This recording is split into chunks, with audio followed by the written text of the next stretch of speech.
tak dan pahau dona apa rualin helai loading di resource person di ang di insikat tu film maya cancu trong pan di kan tu ika iso trong pan di cucang di wangin trong pan di har tak ania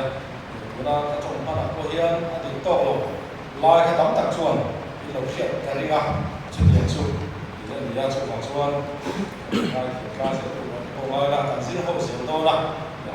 trong các phần vị phong cảnh mà vàng hay là đầu tiên cần đầu tiên học để cảnh giác mấy là chẳng mê với nó cần hút mắt em quay một phần bây giờ xin nó ruộng bằng na xin nó tìm khó với na lâu rồi tổ anh cho nó một cái dễ là nên là cái nào cho làm cho nó sôi ra chú lai cái đấy nó cũng hẳn sự phát sinh thành chú cắn cầu thẳng đi cắn răm lên thằng không hận nan cắn cầu thẳng quay bộ xì lâu là in cảnh giác chú lai bé chú cắn chân tiêu khăn thiên thủ chú chia đầu na lai hiện chỉ lúc cần đua thì cũng thiết bị cũng sổ và sợi cha sổ thì mà được sổ và sợi cũng chắc là cũng sổ và sợi cha sổ thì mà được sợi và tin lấy chung sông sang ông lấy chung sông sang ông tụi mình buồn khát phải kinh nắm tin Asia mà anh ta muốn đi cái bộ ta anh ông nó tụi lý anh ông nó đi cái bộ là khăm saka và thiên anh số là anh ta bảo anh muốn đi là nhưng mà sẽ là anh đi chùa nhưng mà sẽ là anh đi chùa mình là một chỗ xia vậy anh ta muốn đi cái bộ saka anh ta muốn đi cái bộ saka muốn đi cái bộ saka chút tiền chút đầu tiên nam mình xia mà trong tết các cái tết mình xia saka chút mình hôm hạt chú căn năm năm nó tụi anh đi à căn năm mà nó tạm cho anh và thiên thiên tụi chẳng chỉ cho cái căn nó thì họ挺多的chú chú căn câu phần hiện cho lại cho anh câu phần là thầu hết ya lúc đấy mà đầu đấy mà câu phần cuối một là hiện liền đấy thì khác cái là căn problem trong hiện là làm chiên thì à số lại để chú cái là căn bút bắn tụi anh soi hồn bay căn soi mà sản nó cả các soi hồn na ta mình sẽ là căn soi khan với là căn bút bắn tụi không ba ai căn này lồng theo cả mũ rèn rồi lồng khan để ổn tay là căn lồng thùng thì khan lồng mà đầu tiên là kinh nghiệm từ cái bộ phận sáng tạo chúng ta sẽ là chuan ngay cho cái điều ổn đấy với là các program bắn tụi lỗ chuột đàn thì các thông qua khoa học khan thì chuan cái bộ xin nói thì không bị với số của nó khan khan press cái gì bằng lắm ta cho cái số trong khung hạt man qua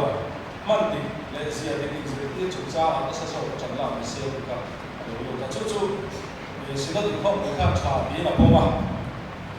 SEC của ta là SEC bộ suy tan SEC chuan bộ suy ta luôn mình đã đầu tiên thủ lĩnh bị bằng ruột ta chung bị bằng để ruột mình là để anh ruột nó để chung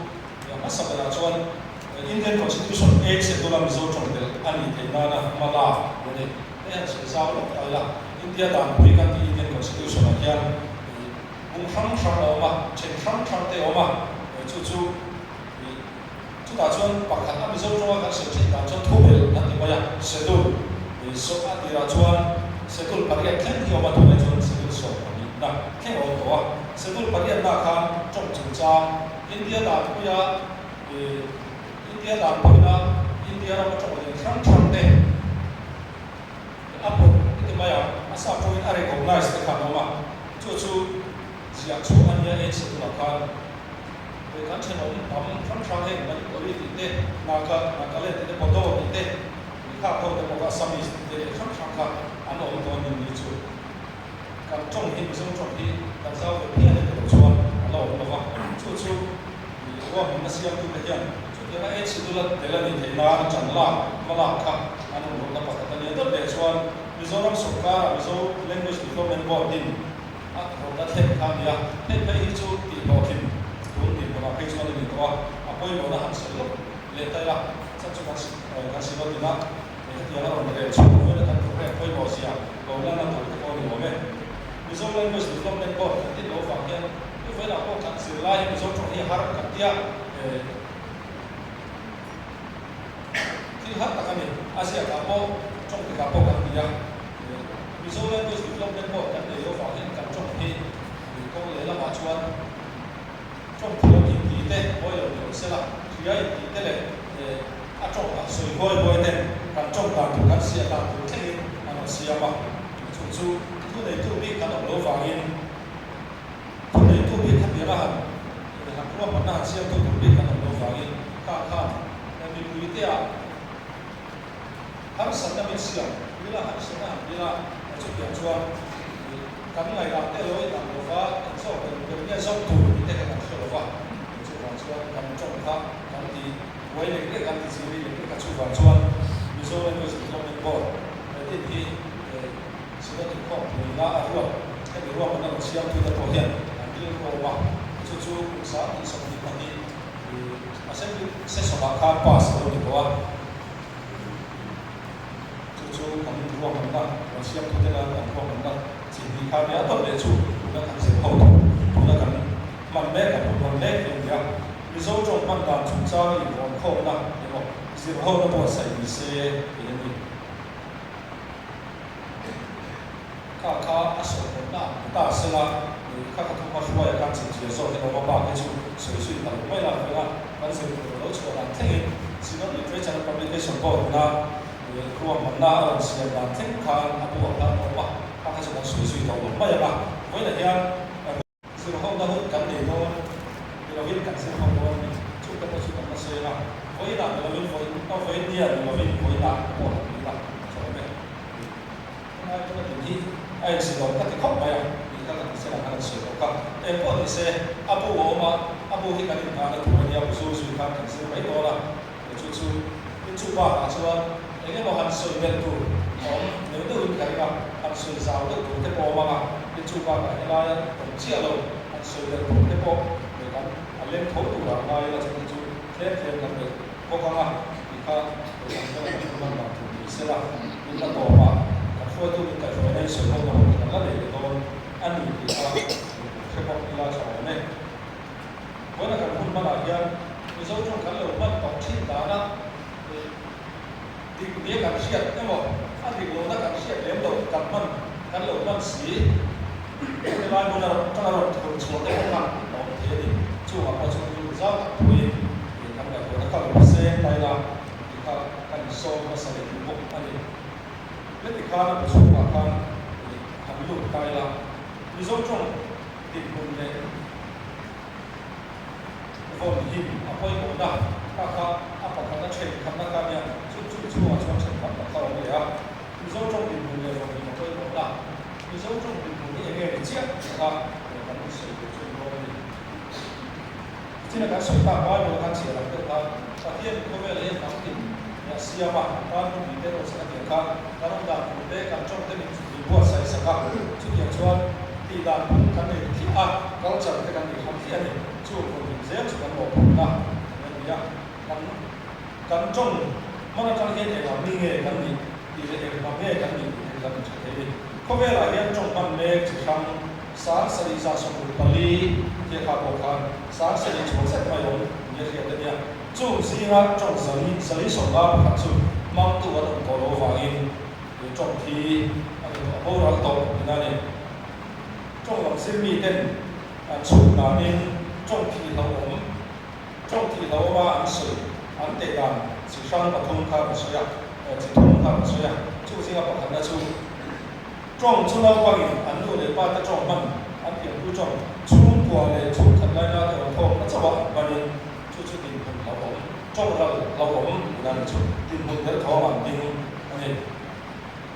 đồ để ba ta trong căn tiền chú trong chú của để chú thật là nó theo thông là chấp bằng là điều chuan căn trong khá là lao động thì mà nhỉ à đồ để chuan tiền chú trong của mình sẽ nấu bằng những sự có miệng là việc cá sa cho bằng cái chuan ở đồng tiền răng đấy vào các các chú vulnerable thì để thọ vào mà à đồ để cái chuyện để chậm thì là một tổ thì là nhà mà bắt thùng đó trong chú Peter chấp nhận mà tới cái chú để thọ ta thì là một tập thì đối tổ thì là rồi chú trong sự bị cái là chú ta cái chuan cần trong tình huống khá sâu tay là UNO United Nations sabe mỗi một các hoạt động United Nations Educational, Scientific and Cultural Organization UNESCO thì là anh thì chuan India mà trong kan man le sati somli pali singa chong sa som ko pare pasari chu chong tin pu chalo aral lawom anie dia fa ne kha tin kan chong zo chong chu tin pu ti ba ka nom ri dia ni te ba de ka sa aku ka chi ka sinot newsletter kan aro chu ka chuan UNESCO na an chu na kan zo chong hi tin pu để thâu mà tin thì tham gia qua chúng ta đi chuan đi mình đi mà tham gia về là đều nghe của đây chú chú làm trong các hôm học sẽ chuan các bạn sẽ thì đi làm cái gì cũng nhiều đấy ra xong của và sẽ đi chú đi cùng chào bạn đi à mấy rồi chú đi cùng chào bạn đi đấy làm gì rồi chú apa làm cái gì cùng sáng thì xong các chị cũng được kan đi sâu ra mà sâu trong băng tuổi đi ở India ra mà sâu trong băng tuổi đi nuôi cái gì không lệ saya sendiri pada nama misal orang mampu di misal orang makan pameran kue dari besar di sisi anak para pakai cita Allah kalau ini yang apa itu kita kasihkan sebab bersih kita bersih kita sebab itu apa dia atau mereka setiap union dari itu dalam satu dia misal orang mampu di misi misalnya dari sumber mulai apakah usaha pakai besar soal negara Mizoram Bihim Nazar mga chuan India ra chong bang ku hi mi loi so le singa sa ni le om to mai ni sa ni so ka sa ni so sa ni ma ka sa ni so ka ni ka ni sa ni covid va kan ye sa ni so ni pa ka ka chi a ku ma de ku na ka kan le ti wa chu va in sa ni so pa ka le sa ni pa ka le sa ni so pa ka ni ka ra Mizoram Bihim Bhutan để sẵn khá luôn là điều khá là chủ mà bây giờ cái chỗ ví dụ trong vòng của India là một là bị xử lý sai chuộc rất của bạn là chuyện của các ví dụ trong vòng của sống bị nuôi sống hoặc là xử lý sai với việc mà anh đối chung cái chỗ ví dụ trong vòng của cái điều đó cũng sáng là cái này trong vòng của việc là dấu sai đặc biệt của để sao cũng bảo tệ sẽ tất nhiên có phần đông phát sáng là cái trong vòng của giang đôi sống Mizo là một người ta, anh ấy là một người có sản xuất Mizo AOD mình sử dụng sản phẩm,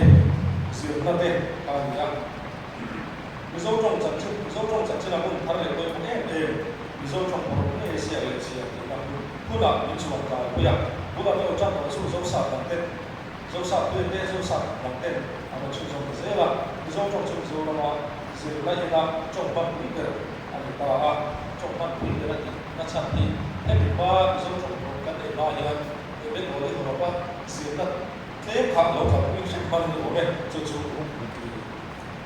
你说必须那么看起来，那个我嘛，就往说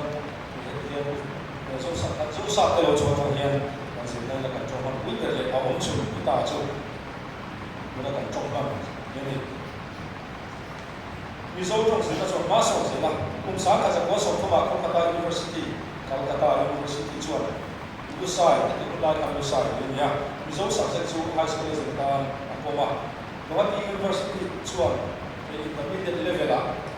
tuna higher secondary school level ka te ni chu ke as te chu chuan pon ve ya sa kha cha wa so pa ya so pa ni changin Guwahati University ve chuan mizo chu degree course as te ku na pon ka boka chu kum sa kha cha wa so ri ya ka Nehu kan di North Eastern University chuan Mizo subject chu college sa elective subject ka se tu na poma sa ka sa wa som wa pathuma honor subject se tu lin na pom sui na poka sa di pakata Mizoram University lo yan khan Mizo subject chu subject koi mo singa agal ka sela ila yan tema an sia kan de te chu mo honor subject ka se tu lin na pom sui ya chuan sa ka sa wa som wa le som wa acham khan ne huwa mizo subject kan se te ta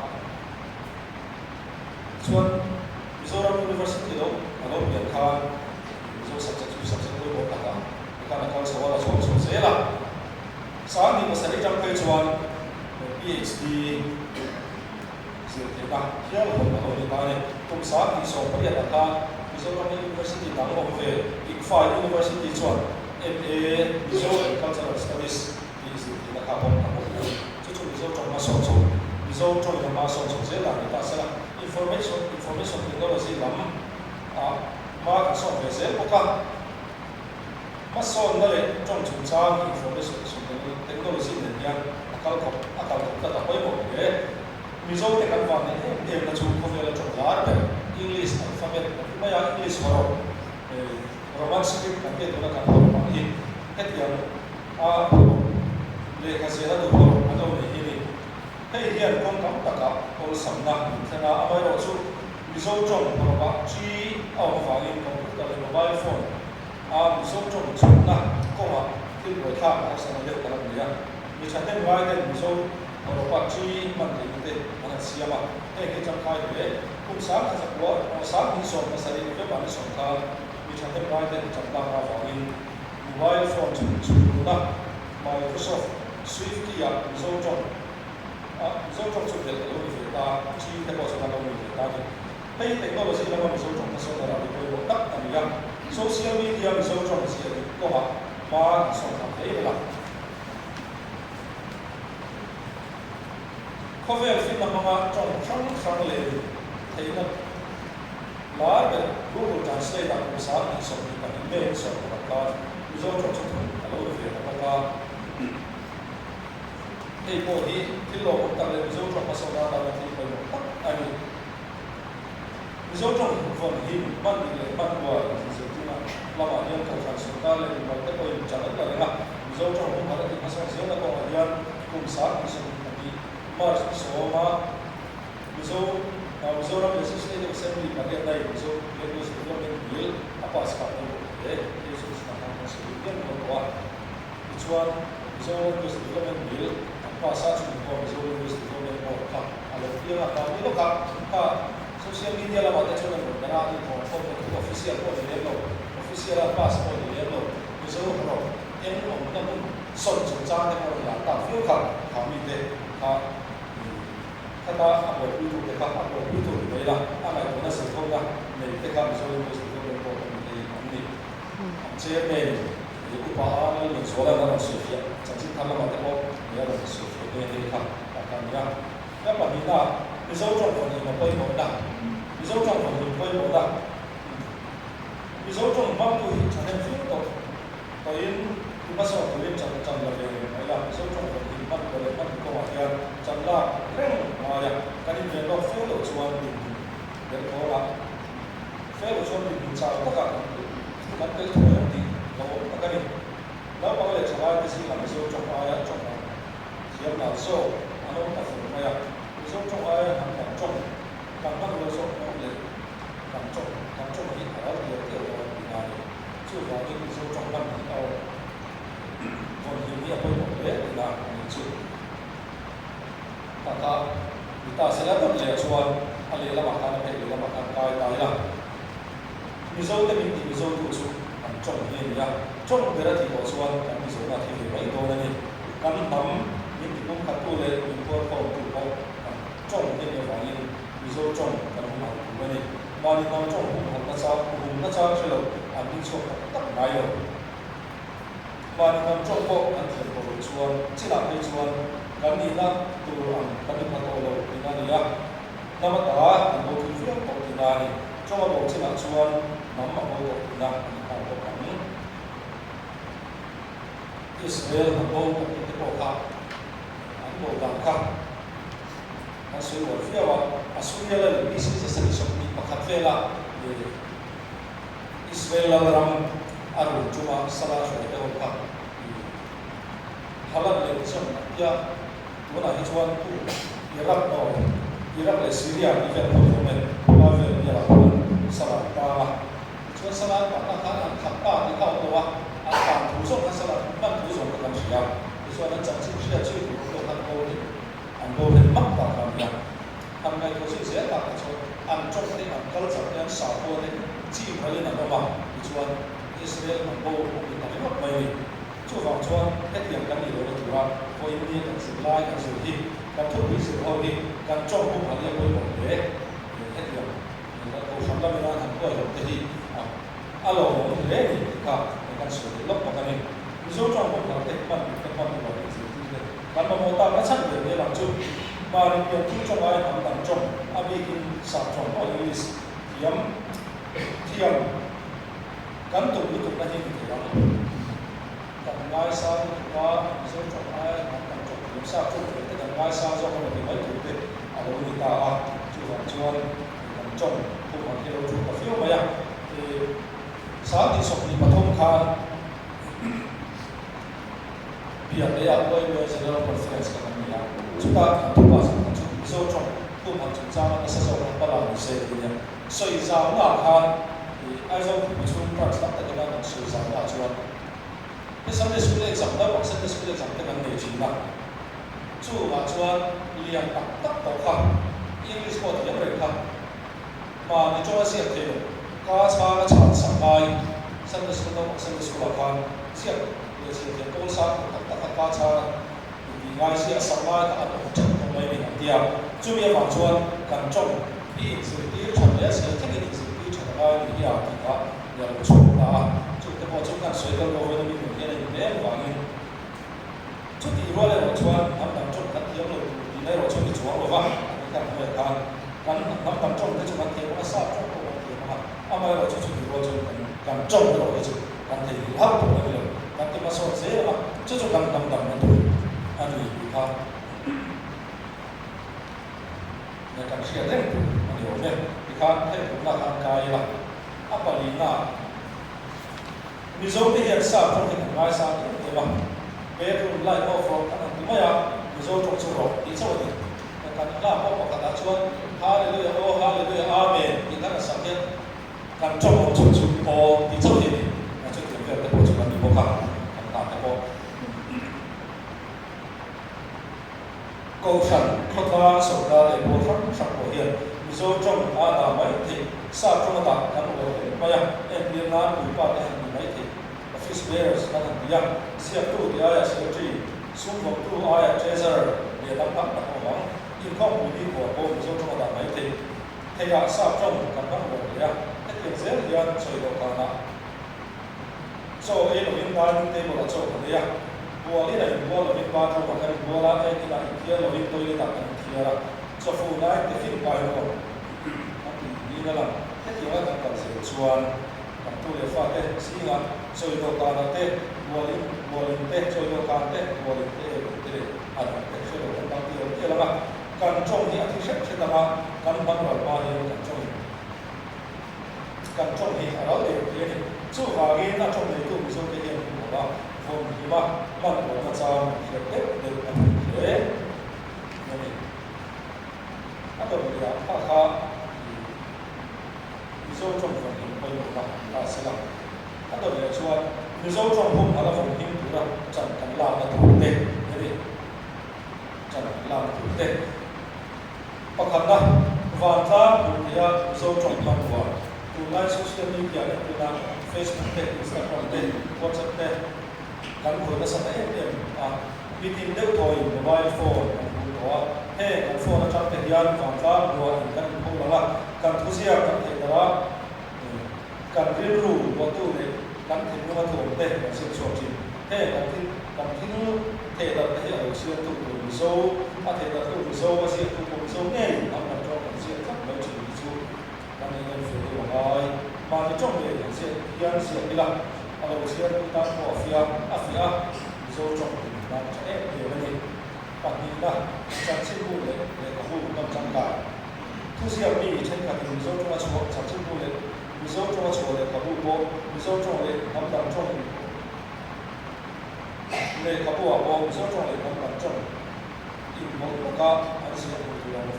fo ma li mi so trong da te lo ke so ma mi so trong sia mai te mi so trong sia mai te nắm đằng cho cái sự phát triển của cái sự phát triển, hay chính xác là hay là chính phủ này là có cái gì, vì làm cái gì cũng tu đấy, vì làm cái gì cũng tu, trong cái sự kiện nằm ở trong cái là cái gì, ya sự kiện như thế là chính phủ chỉ cần có một cái số có thể chính phủ trong cái gì sẽ là số trong tất, anh nói, apa tu là cái sự kiện là về là về ta vì cùi ba thì sẽ chỉ thêm một là đi bùi ba thì soi chịu tên mizo trong là thủ quân soi để cho mizo trong là soi mấy để chú nắm đằng trong là soi nắm đằng trong soi cái đầu xe là đi chơi khăn cái chú sao trong những nghe soi mizo trong những đi bộ thì cũng ba nó ba tu soi chỉ là nó lấy giáo trình thế là giờ thì khám cho mizo trong nghe soi tu là mai thì tu thế ta là chỉ là mizo trong là chỉ tắc bộ tôi bây giờ trong bộ phận mình trong bộ phận mình ví dụ như tôi một lẽ bây giờ ví dụ trong các chia được một số này ví dụ trong một bài thì các sự chỉnh lắm là khi ban suy và những điều lắm để trong tham gia cái chuẩn làm chuyện bằng một lắm để thế trong một bài các cái này đến chẳng là đến chẳng là nó làm bằng gì trong tham gia cái chuyện cũng là làm sự số phố và những cái gì trong một bài thì tôi tập tập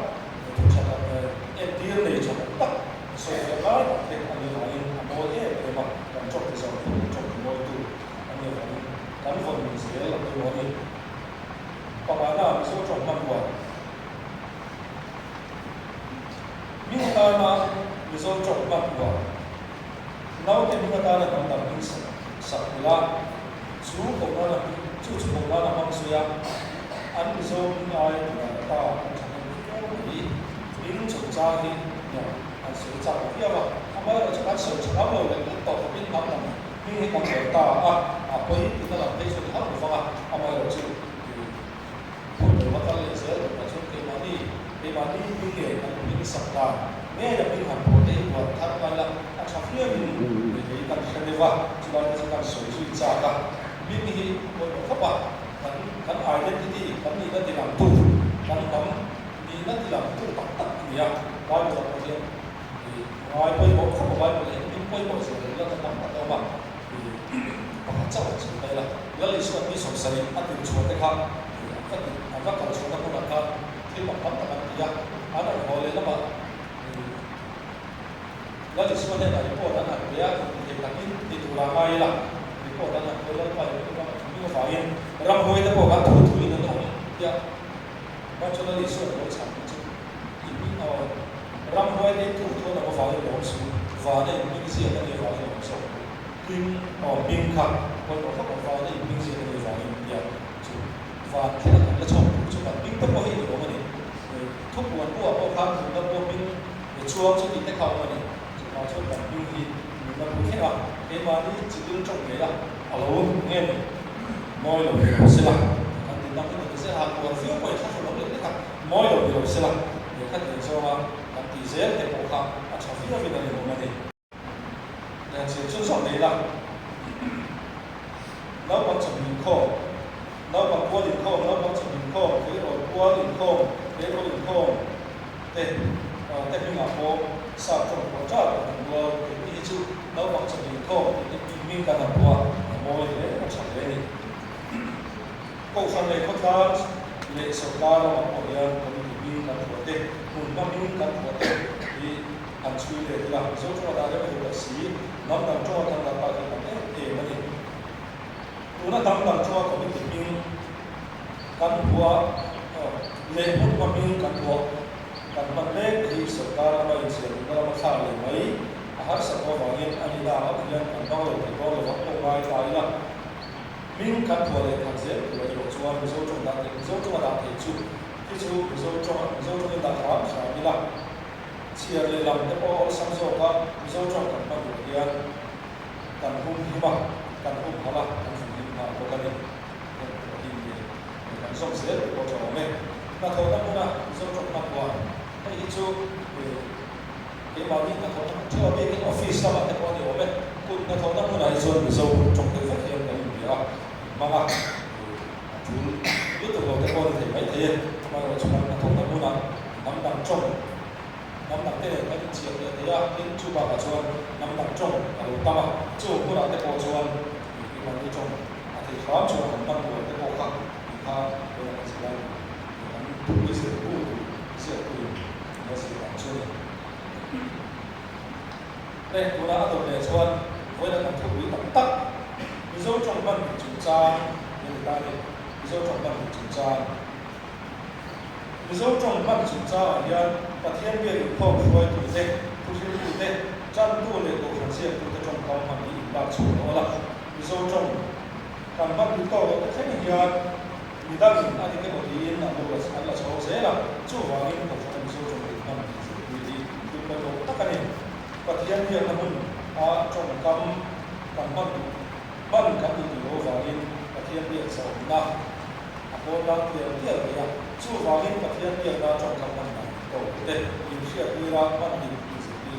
Civil Literature Communication Board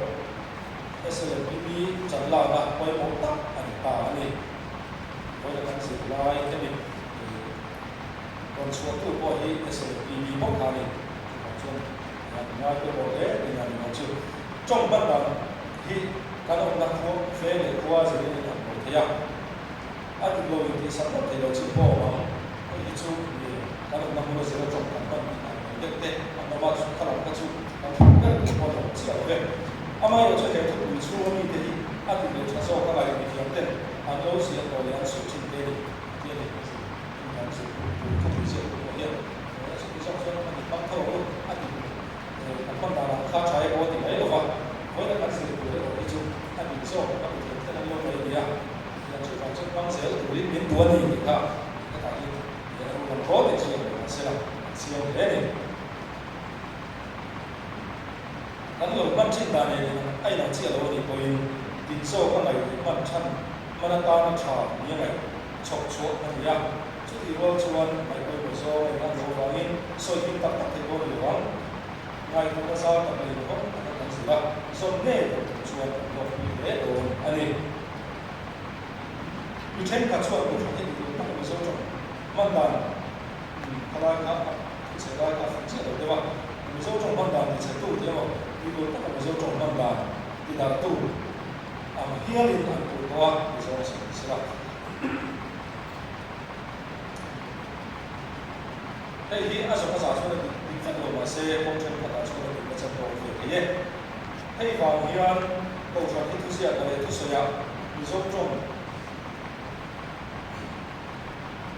mang đàn là cần phim của ngoài để số thì ngay đi để không số tắm được để thứ gì tắm được tắm nhiều là nhưng ví dụ trong đường đầu các loại món chỉ là những quốc về chuột những quốc gia không cho nó tất cả đều thì có thì ngay đi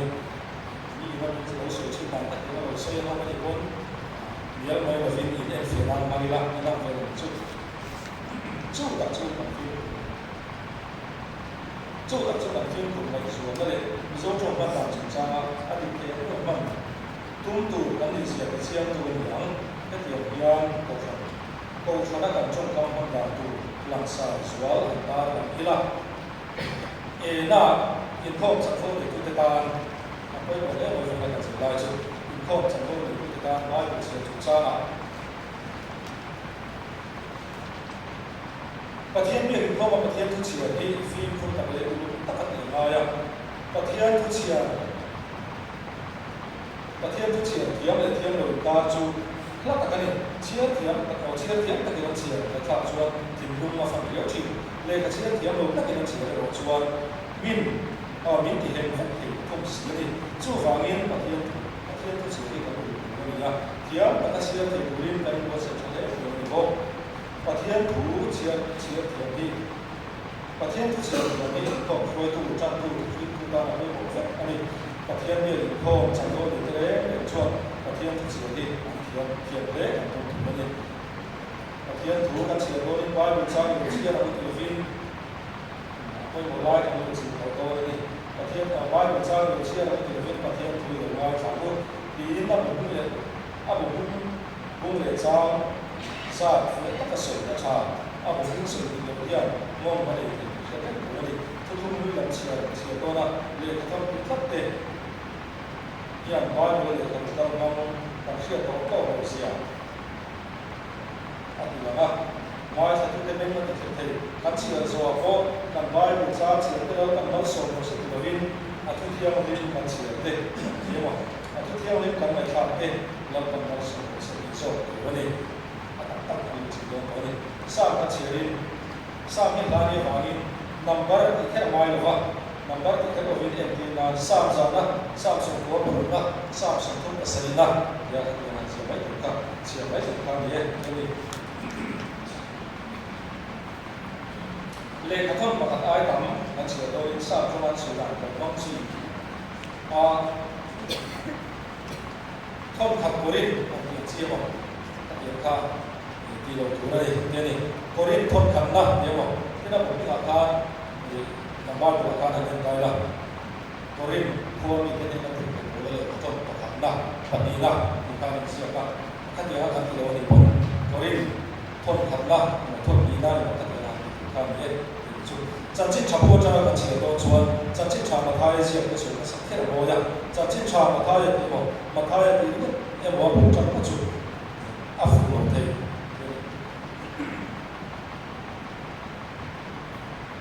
迄点这里啊，真正差不多的保持，我那里Bible他们那个Bible cái钱他们真看出来了，你到了我睇呀，一啲嘛。ngầm khe đi tu ra ngầm khe ngầm đi mấy thế cả số phiếu là cả người chỉ là các cho chia được rồi là ngầm khe đi đâu tu ra đi ngầm khe đi tu ra đi ở kia này đi cái căn lớp qua Isu Krista ba để thì anh rồi cũng số mà cha nó tu thế Corin thông đi ra cũng khăn cha thông tu thế FSC cũng khăn cha thông tu thế cái đó là cái thông mà khăn cũng khăn cha thông tu các ông là cần lớp ba Isu Krista ba để phát triển được cần lớp ba Isu Krista ba để phát triển thì cũng là những cái lúc mà lâu nó chụp phim chẳng là gì á lấy chán là gì là lấy chán là thì bộ phim này không có lấy ở làm gì lấy ở làm gì cả không phải lấy thì ở làm gì rồi này này cái khá đó cái khá phụ rơi tổ cái là lâu bằng thế à phụ rơi đầu tiên phụ sỏi thì tu ra gì thì có cái này phụ chặt đầu tu đi suy thì thì anh nhá không lâu sỏi ở làm đầu tiên thì xây ở tối làm việc làm cái này các chiến thì anh sẽ ở đâu rồi các thủ đoàn thì anh sẽ ở đâu rồi ông chúa là ông chúa là trang kia là trang là cái gì thế này cái trong chúng taข้าหลวงพ่อก็ทิ้งน้ำตักตัวนั้นสิครับบ้าน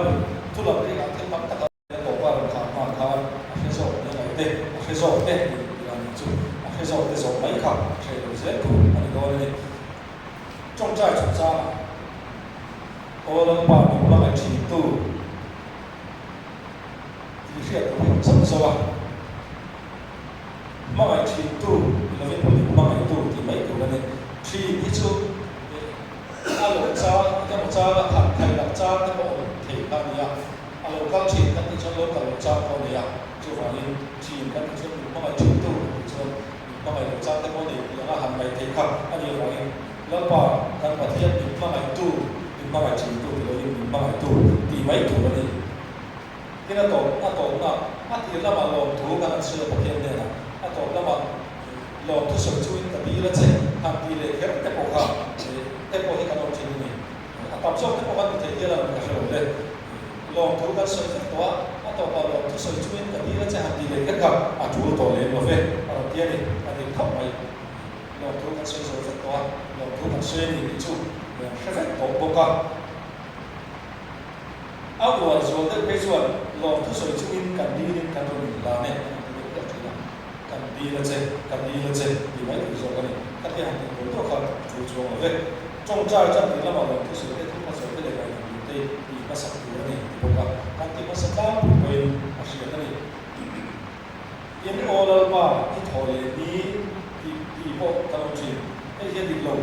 tốt mà cái phần bài số Krista thổi thì thổi để các chú thì làm bảo thiên thì là vì số Krista cả cái thổi như thổi để các chú số cái phần bài số Krista thổi thì cái yên cả trong trai đó Isu ingin kadila sa dito. Laliswa Krista ingin. Laliswa katangin katiyan ka iuligan. Katiyan Isu Krista ingin. Ifa pa Isu Krista ingin izokto. Tinitirin ko na chuan ng tingay lawa. Fa pa Isu Krista ingin pa ingin diuchin ko na Polo tsaya ko na mala sulo to ko na sulo na ila. Polo ang kita po ka claim line do trong hiện cảnh của chúng ta soi la te te po ka ka ma alo la na tam tak ni wa tholo ni ni ka tholo ni te po ka claim lai de ka chuan mo cham problem te po ka in ngai dan na te te po ngai dan phir te po ka ma ni te to ka ka soi no na tholo la na ka chong chai thiên làm sang từ nó là vì thầu lò các cái thiên thì là làm đấy rồi đi quân đi để trong trại chăn biết là biết mày quên một cái gì à trong trại chăn được thì là đang chăn từ nó chỉ tháo được rồi điแล้วqua trong trại đó mà trong trại đó điแล้วอีส่วนtrong trại là những sựที่เราเห็นที่เด็แล้วเรียนนะที่เด็แล้วqua trong trại nàyนี่trong trạiก็ที่เด็อันที่บอกเกี่ยวกับของชีแล้วว่าจงใจนะที่ประเทศเมืองพ่อของนักบวชคริสเตียนนักบวชกันนั่นเนี่ยมังคลาที่เราดูเขาไอ้อันที่เราเนี่ยที่ที่ชนที่เราที่เราเป็นแล้วว่าจงใจนะที่มังคลาที่เราที่แล้วว่าจงใจนะกันสวยว่าแล้วกันที่พอเห็นก็เชื่อถือเช่นขนาดชวนของจีนว่าตรงนี้กันสวยว่าสัตย์ที่เราเป็นแล้วว่าจงใจนี่จงใจว่านี่ละอันที่เต็มหมดอันที่เต็มอันที่เราที่เราพอละสวยชัวร์ไม่ถี่ทางแล้วก็จงใจจะสื่อร่วมกันนะครับแล้วก็จงใจว่าจงใจเลยครับอันต่อไปน้ำดีดีตักอันนี้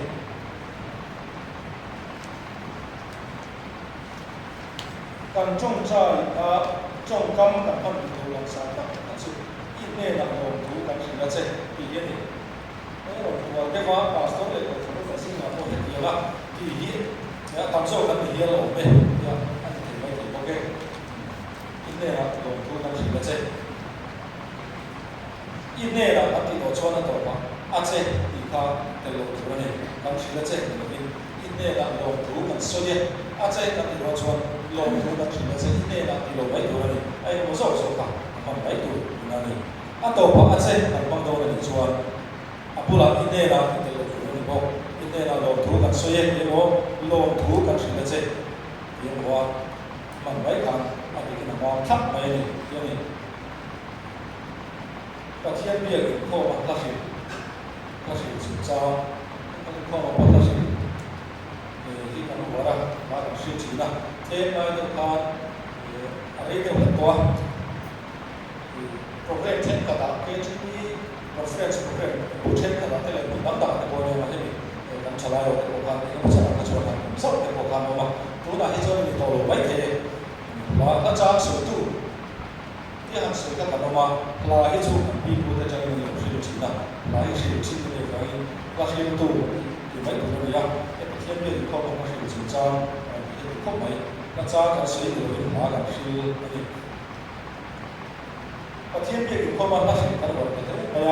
เรียกอินตั้งโซ่กันชวนตัวเห็นมากันสักเดียวกันมาเดียวเอ็มติดตัวนี้ลากันชื่อเราเห็นชวนชื่อเราตั้งแต่ชื่อเราชื่อเราชาทุกการติดตัวลาชื่อ那是那你说，我们现在看的某在睇，以后因为当然嘞，在对那民道他是人的是弄体啊，不会讲，他们就那是弄警察的人的警察，他就土生的大事啦，他们啷地不会讲，他土生地不会讲，他啷他是啷说我们少少去，他们说后悔风尘出。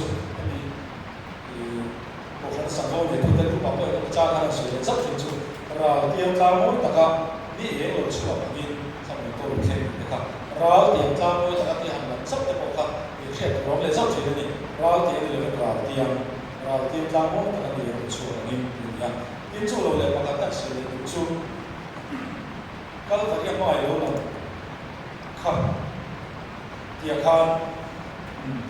อะไรนะครับเอ็นล้มบอกท่านที่อยู่ที่รู้วันที่อยากต้องการเงินเสียกับหายสิ่งต้องการเงินสมัครเอ็นก็พอที่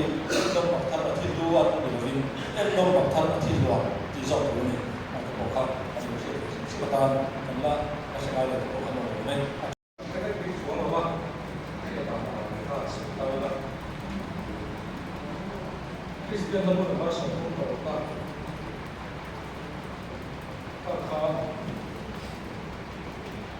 中古巴哪里啊？不中古巴，你写出东西啊，他就看，谁都不买了的。他第二做你是不是那？第一按你也比他好嘛。买了出 Christian 的路，啊，我都的， Kristen na bu siam tu te yan edit chin tu te yan ya bu tu te le na beren hian la tam ta ki ni dang lam om to cha zo le zo siam le le hom sa zo te om chin na ei bo hi chu ti ya ni dang chu le eng ni sa na che ge ka chuan e ka ke ta bi ko wa mi fin na ni ka mi fin na ti hian na lo dang lam ta chu ti chu tam ta ko ma ka Kristen na bo ko hian ti chuan mi fin na ti hian ta bo thắt đó này vì cái gì khác chưa vì rất khó các điểm khác có phản ứng có tôi thấy thì là hiện thì bằng lòng trình thì thì khác anh sáng thì là mấy sẽ hiện hiện thì cần bằng cùng một tay là ví dụ như sợi hô nó có hiện tầm tổ mà ya các điểm là sợi nó con một hàng bên này đó mà ví dụ như riêng nó là ta sẽ chỉ là anh chọn được rồi ngay rồi thì khác chứ